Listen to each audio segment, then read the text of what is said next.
Hello, everyone. Welcome to our webinar, How to Win 80% of Your Cleaning Contracts Using Swept. My name is Michael Brown, and I'm the co-founder and CEO here at Swept. We help janitorial commercial business owners, just like you, find profitability and sleep at night.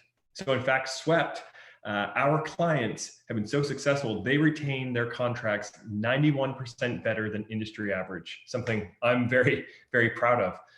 So today we're not going to talk necessarily about the retention, although I think you'll see how they're doing that. We're going to talk about winning contracts. We also have a free bidding tool that we'll share. I'll do a light demo of it because it's so important to not just win contracts, but to actually win profitable contracts.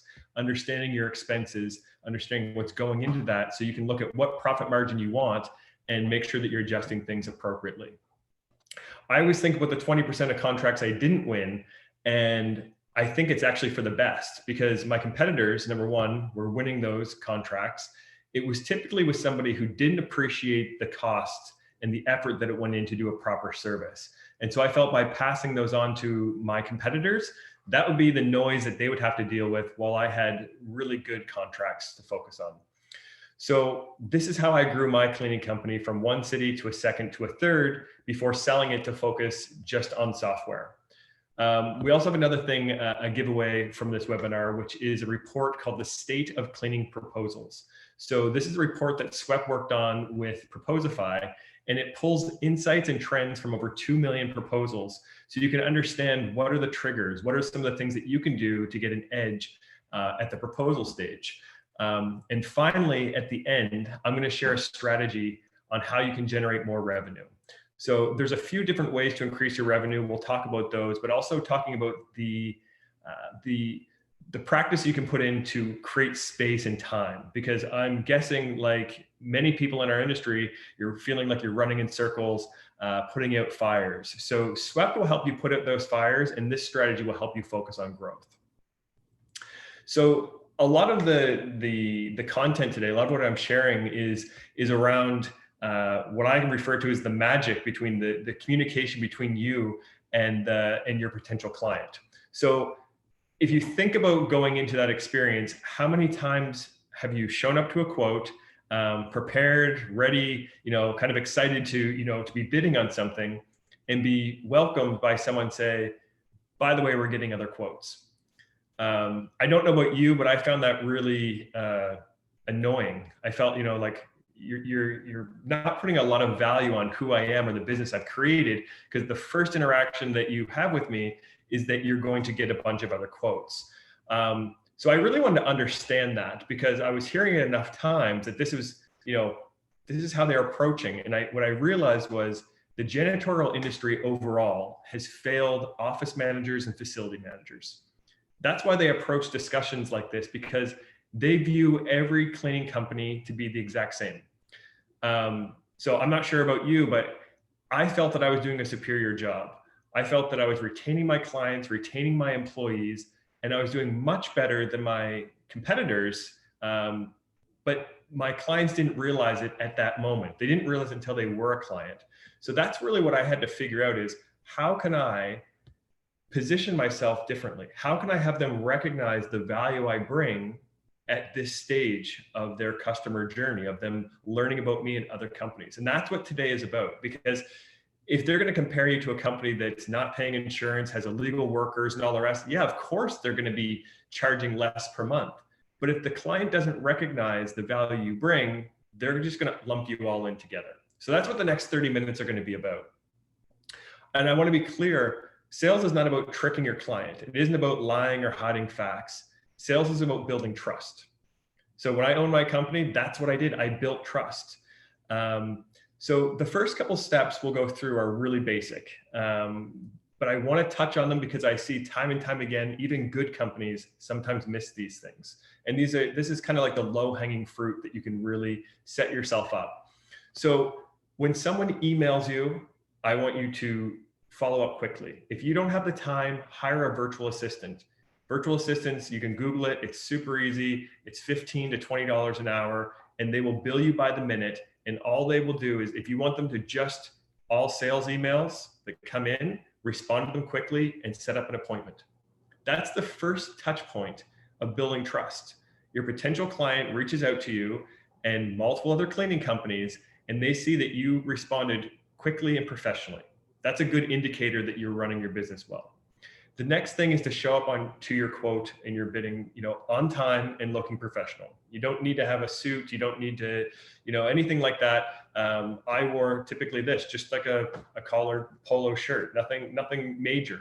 But well-groomed and in clean clothes and looking like I'm not running my business out of the back of a vehicle.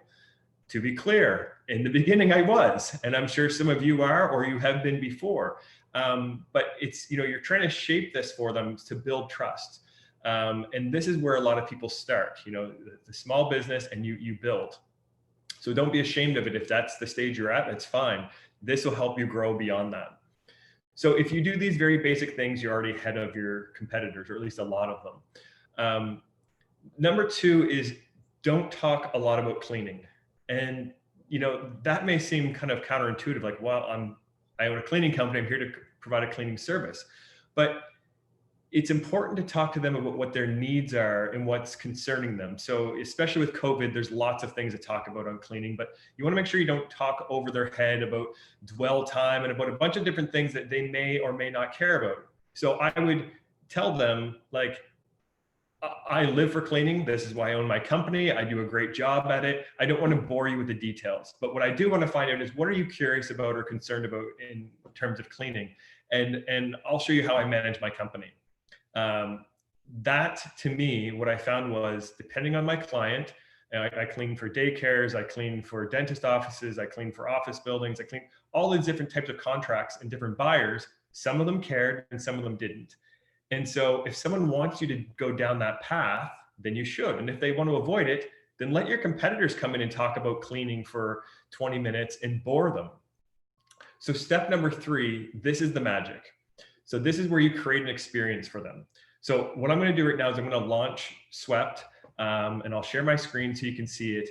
And I want you to think about the conversation I'm having. So I'm going to pretend I'm you. I'm going to pretend I own a cleaning company again, and that I'm talking to a facility manager, an office manager. And I want you to think about it from two ways. One, if you were that office manager and you were talking to all these cleaning companies and someone showed you this, how would you feel? Would it build your confidence?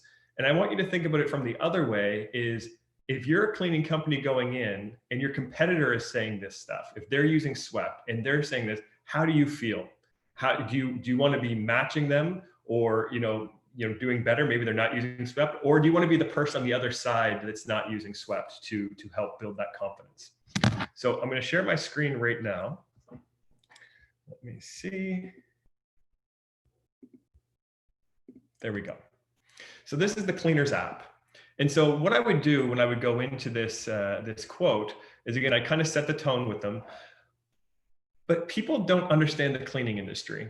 So I would set, I'd level set with my prospect, and I'd say, listen, I want to talk to you about the industry in general. It's a really tough business to run. So you and I are talking right now. I'm going to do a quote for you. You're going to tell me what's important for you. And my cleaners, my team, are going to come in at night when you're at home sleeping and I'm at home sleeping as well. So they have to come into an office and make sure it's clean, and make sure it's safe for you and all of your employees and your guests. And you might not realize this, but 66% of our industry, they don't speak English as a first language. So you have this group of hardworking, dedicated people. And unfortunately, for a lot of companies, they're not able to support their teams. They're not able to communicate with them effectively. And this is why there's so much turnover of contracts. This is why there's so much turnover of employees. This is why, sometimes there's a really negative kind of thoughts and horror stories around bad cleaning companies. And it's not bad people. It's typically poor management. And I want to show you an app that I've implemented at my company to show you how we support our team, and so that they know what's important for you and they can do a good job. And also, if something goes wrong, that I find out right away so I can take care of it. So this is, that's the kind of, just to kind of come back to the webinar for a moment, that's the kind of context I set with somebody when I would walk in. And I'm creating an experience. When you think about what people are typically doing in a cleaning quote, they're not getting to that level. And now I show them the proof. So I would say this is the Cleaners app. You can see that there's a location message, so my cleaners can check there's an issue, or not an issue, sorry, there's a new shift update, so they know when, if shifts have changed, they're alerted to this. They can jump in right away and check a message, but I'm going to show you how they sign in and get familiar with your space. So we go to locations and we check in. Right now, Acme Marketing, again, this is a demo account. We can see that someone's in there. It's actually me. You can see at the top that I'm signed in. And so what I would say is when a cleaner arrives for the first few times, they probably don't remember the security code. So they can hit security. They can put a passcode in here. So my team's not walking around with your security, your building security code on a piece of paper that could get lost. It's double password protected and swept. And they have an alarm code. They have a lockbox code. If the alarm goes off, they have a 1-800 number to call. And so they're really set up for success to enter your space so that you're not going to get these late night calls of the alarm going off or a missed shift because someone didn't come in. So the whole thing is about how I set my team up for success. The next thing is checklists.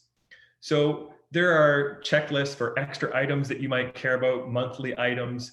We have supply inventory checks that we will never run out of toilet paper or anything like that for you. And of course, we have COVID checks. So when a cleaner checks on, they can check, I do not have any of the following symptoms. That's great. I have not in the past 14 days been around with anyone with these symptoms, and I'm not waiting for a COVID-19 check. And they can complete that. So just like that, every time they do a shift, we have a record that they were there and everything was good. That's to us very important, and we would expect it to be important to you. The other side of it is instructions. So because I mentioned that 66% of people in the industry who are cleaning don't speak English as a first language, it's incredibly important that we communicate in their language so they know how to be successful. So you can translate back and forth. We also add pictures. So what I'm going to do today, if you're comfortable with it, I'd love to take some pictures of your office, and you let me know if there's something that's been missed in the past that kind of drove you crazy. Believe it or not, some places want us to put dishes away or put them in the dishwasher. Some people say, don't touch our coffee mugs. So you get a cleaner who's cleaning for lots of offices, and they can get mixed up. So we find that visuals are a great way to make sure the cleaner knows exactly what's expected by you. And if you have any updates, you can always send me a message and send me a picture, and we'll put this in the instructions for them.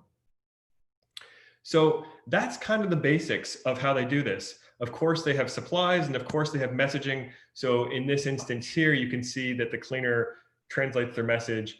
Our client said not to clean the conference room on the second floor. The room is set up for an event, and we don't want anyone to go in.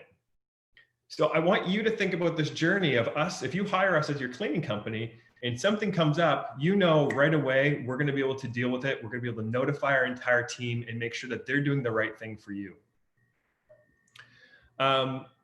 So that, I'll come back to the webinar, kind of like end the scene here.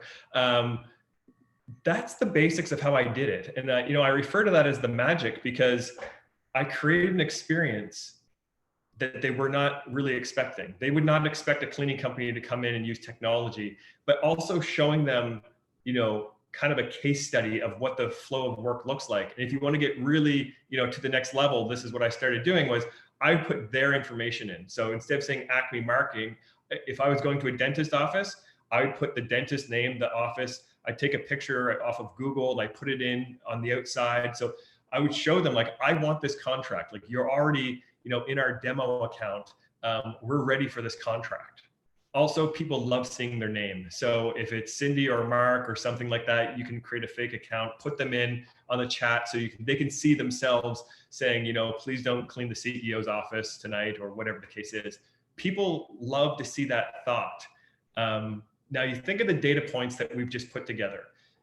You followed up quickly because you have a virtual assistant, so they didn't have to wait. You showed up on time, you look professional, you've run them through, you've shown them, you've heard them out, and you've shown them something that they weren't expecting.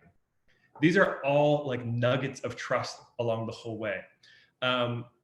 It's, what I typically will do is I'll get through this whole thing and I'll say, if you were to run a cleaning company, Would you want to use Swept, or would you want to stick to pen and paper? You know, I asked them a question like that. What do you trust? If, you know, if there's going to be issues that come up, who would you trust? A company that's using this or pen and paper? And so what I've just done there, when I asked them that question at the end, number one, it engages them. But not only have I built trust that I know how to manage my company, I've also put doubt in their minds about our competitors. And I've done it in a way without being negative about our competitors. So let me stress this point. You should never talk negative about your competitors. It's going to make you look bad. Don't do the thing where you walk in and wipe the top of the door frame and it's dusty and go, oh yeah, it's dusty. It doesn't make you look good. They are asking you to do a quote because they recognize they need cleaning. So you don't need to spend your time and point out something that they already know. So at the start of the pitch, you also notice I help them understand that this is going to be, you know, it's challenging to run a cleaning company. I'll also go into things like, we hire the same cleaners. We go on Indeed and Craigslist to hire our cleaners. We use green supplies. It doesn't matter if we've been around for 30 years. Like, when you're comparing us to other companies, what you should really focus on is who's going to identify when things go wrong and take action. Who can do that rapidly? And I promise you, if you follow through with that, and you, like, my clients, you know, they're growing, you know, on average, our clients who were with us before COVID grew 25% through COVID in their revenues. It's just the reality. It's all about building trust today. It's always been that way, but it couldn't be any more important than it is today. So what I'm going to do now is I'm going to switch gears from this. I've just kind of taken you through that sales process, that quoting process, or that bidding process. And now I'm going to get into the bidding. So I'm going to share my screen on that as well. So this is a tool that we built. Let me just see here. We built it a couple months ago. It's totally free to use. It's available both on your computer or in mobile. So you can be on the road and you can be doing this. I'm just going to run you through a very, very quick example. So you click start, you put in your hourly rate. So let's say that you charge $30 an hour. And when you do the walkthrough, I'll also note, I typically don't recommend that you do this when you're with the client because you're going to be distracted. Spend some really quality time with the client as I just did, and then say, you know, you can do a walkthrough. Do you mind if I spend 10 minutes? I just want to, you know, kind of measure and set up the space. And typically they'll be more than happy to do that with you. But just so you're not distracted when you're connecting with them. So if you say that they have a lobby, it's going to take you 20 minutes to clean it. You're going to clean it on a Monday, Wednesday, and Friday. That's one area. The next area, there's a bathroom, first floor, and it's going to take you 15 minutes to clean it. And it's going to be Monday, Wednesday, Friday, and you're also in on Saturday. So you get the point. You add these, I just flicked through just in case you didn't see that. You add these items and then you click through to the next. Then it's, you know, is there additional monthly services? So there could be, you know, a deep clean, it could be a disinfectant, whatever the case is. Let's say you're going to charge $150. You add that price in. The next it asks you for supplies. So do you charge your clients for supplies? You should if you're not.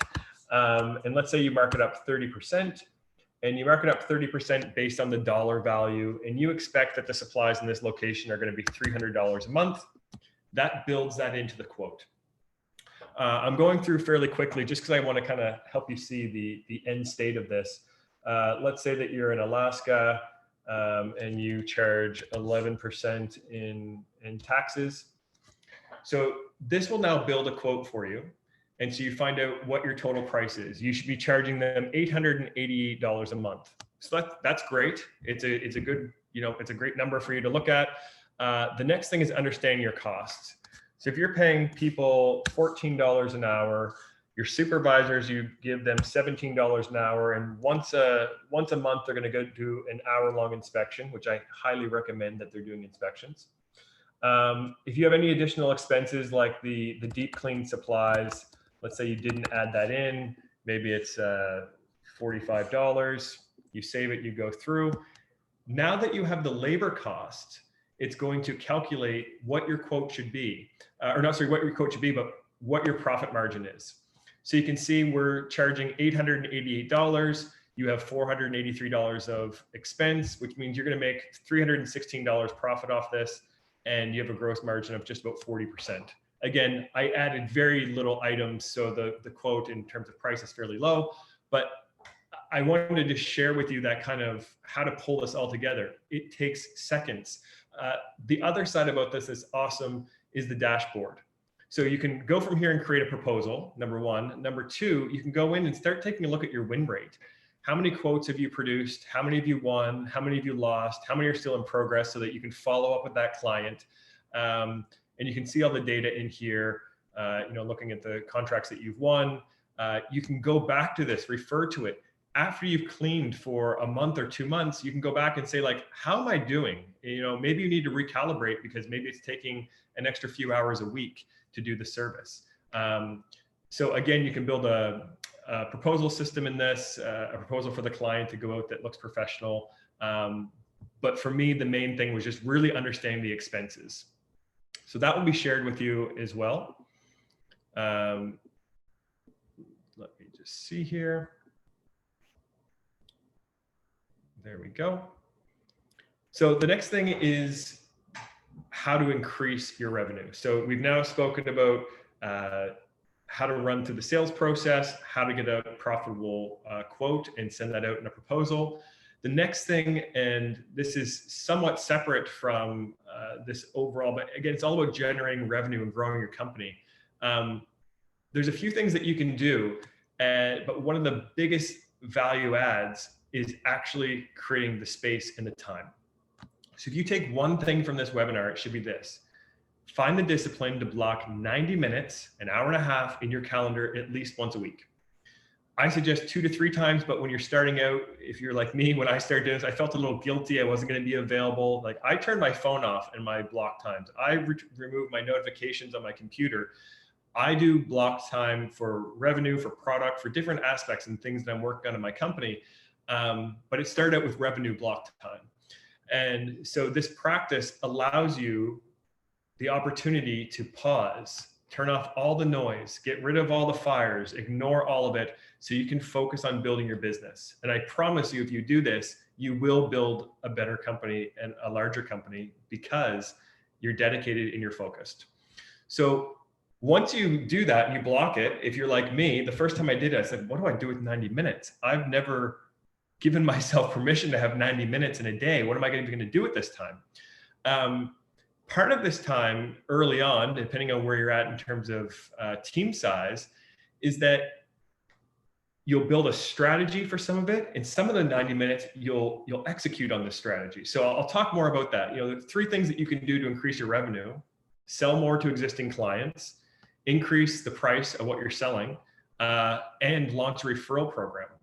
And you might be saying, wow, Michael, you're a genius. Thanks for that crazy insight. I could increase my prices, or I could sell more to my existing clients. Just because you likely know about that doesn't mean you've created the block of time to do anything about it. So it goes beyond just, what could I do to sell more? I could give end of year cleaning. I could do COVID disinfecting. I could do mats, windows. I could mark up supplies. I could do all sorts of different things. But you need to create everything that you could sell that makes sense for your business and makes sense for you, that you're passionate about. Anything that you could sell to your clients, then make a list of all your clients, think about their needs, create an email, send it out to them, call them, start doing the work. It's similar with increasing prices. Nobody wants to just have their prices cranked up, but there's nothing wrong with increasing your prices when you're delivering value. So if you're using SWEPT and you start doing inspections, now they're seeing the inspection report. Now they have ability to connect with you and communicate with you. They can have more trust and transparency. They're not going to mind that as you're delivering a better service, that they're paying more for that. If they want to go to market, they can. But guess what? 9 times out of 10, they're not going to do that, because they know you, they trust you. So if you gouge, of course they're going to do that. But there's ways to increase your prices by 10, 15, even 20%, that people are still going to appreciate what you do. They want you to be successful, because if you're successful, their space is clean and safe. And the third one I mentioned was a referral program. So don't just give a slight ask. You have to be strategic in this. So if someone says, oh, you did such a great job, the staff have noticed that everything is so clean, it's so wonderful. Don't just say, oh, thanks, if you mind, if we really work off referrals, that'd be great if you told someone about us. Make it easy for them. Create a landing page. You can go onto Upwork, Google it, and find people who can build landing pages and set up and do design and write content. You could make this very simple referral page where when they say, you know what, everything's been so great, you thank them and say, can I send you a link to a referral page that you can just forward over to a few people you think might be interested? You don't even necessarily have to give them anything for it. Sometimes you can do referral programs where you give them a little bit of a kickback or a discount. But a lot of times people just genuinely want to help their colleagues and they'll share this. So if you invest a little bit of time and sometimes no money at all, it's about blocking that time. You can create a strategy that's much more effective for you and your business. So with all that to say, I, of course, highly recommend that you check out Swept. There's going to be a link on how to get to our website and set up a demo, keeping in mind that our clients retain their contracts 91% better than industry average. So to kind of pull it all together, like selling does not have to be boring. It should never be about tricking your prospect. You have an opportunity to create an experience for them that they didn't expect. And that's actually what I really hope I've done for you. I hope that you've watched this and said, yeah, I'd rather be selling with this than having someone else, in my market competing against me with it. So I've gone through this many times and, I can't hear you or see you, but I know that when I've shared this with customers, they have like a little bit of joy, like a little bit of excitement. And so that's how you build that trust. It's how you're going to win. It's how you're going to grow. You don't have to be amazing at sales. It's not, again, like sometimes I think about salespeople and sometimes people don't think of them really positively because they think they're kind of like a little bit slimy. This is just about being genuine and honest and being proud that you're running a cleaning company, that you can go on vacation, you can go the other side of the world and know what's happening in your business better than your competitor who's working off pen and paper. So if you're interested at all in increasing the trust with your customers, better supporting your cleaners, and allowing you to sleep at night because your company is being run successfully, please sign up for a demo at Swept. And always add me to LinkedIn, reach out. If there's anything I can do to help you and grow, I absolutely will. Thank you very much.